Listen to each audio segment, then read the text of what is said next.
Okay, nanaginip ako.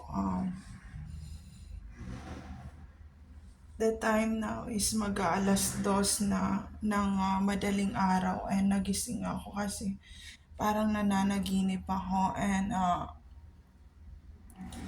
may isang parang sa panaginip ko na nagsasabi na ganito mag-hold ng isang something na bagay. Hindi ko sabihin kung ano yun na. Then,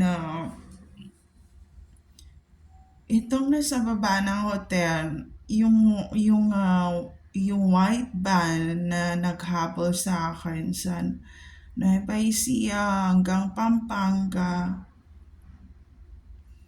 hanggang doon sa pinakadulo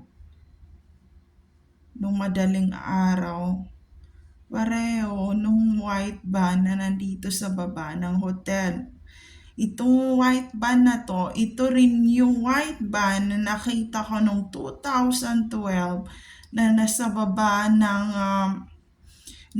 apartel kung saan naman kami nagstay ng ng 15 days nung time na yun din naghahabulan din and pabalik-balik ang asawa ko. So ayun, di ko alam kung anong dahilan bakit yung white van na ito kung saan ako nakastay, nandun din siya sa baba. And then parang nagtawagan sila nung tricycle dahil hinedlight niya.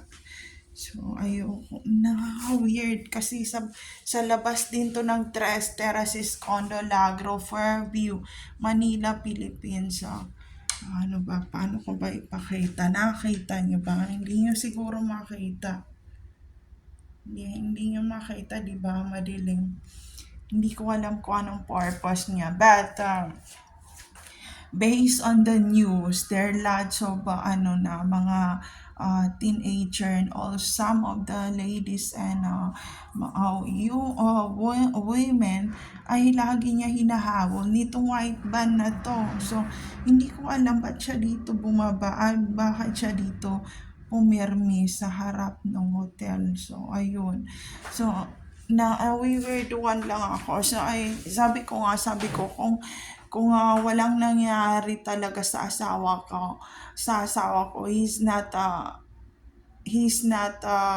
doing this to me that let me do decision to my life alone without his permission, without him. So ayun, nakaka-weird lang kasi alam niya na hinahabol na ako kahit nung hindi pa kami nagkaanak. So yun yung problema, kaya hindi niya ako pwedeng palabasin basta-basta. But may nangyari talaga kaya nagbago ang pag-iisip ng asawa ko. There's a hazing happening to him that he is not recovered until now, this year 2023, and it's happening year 2012 nagsimula yan. So, ayun, laging nandyan yan, ganyan. And then, someone in the Boys to Skull said, wow, mag-aaral siya, ganyan. And, who cares if I go to university? Who cares if I want to go to school? Who cares and who you are? I don't care about you. Mayabang ka, putang ina mo. Ang yabang mo para i-boys to skull ako for those kind of situation. Ang yabang mo. I'm so proud of myself, but I'm not proud of myself being coward and being chicken or being duwag. So wag ako kasi alam ng asawa ko na iba ako magalit. Kaya wag ako ang gawin mong tanga. Alam niya kung saan man siya ngayon, sasabihin, B, pabayaan mo na. Alam ko, ganyan ka. Kasi hindi mo ako mapabagsak. So, ayun.